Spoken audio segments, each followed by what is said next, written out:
বিজেপিয়ে এইবাৰ ৯০ পৰা ১০০খন আসনৰ জয়লাভ কৰি চৰকাৰ গঠন কৰিব। শ্ৰদ্ধা ৰাইজ, স্বাধীনতাৰ পিছত আমি ১৪খন চৰকাৰ অসমত স্থাপন কৰিছিলোঁ। মোৰ চৰকাৰখন আছিলে ১৫ নম্বৰ চৰকাৰ। যোৱা ৫টা বছৰত আমি অসমৰ ৰাইজক হিয়া উজাৰি সেৱা কৰাৰ বাবে চেষ্টা কৰিছিলোঁ।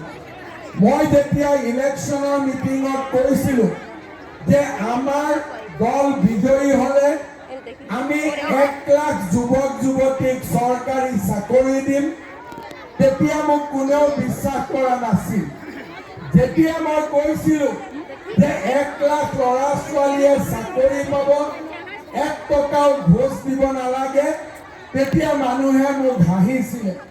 কিন্তু ৰাইজৰ আশীৰ্বাদ মোৰ মূৰৰ ওপৰত আছিলে।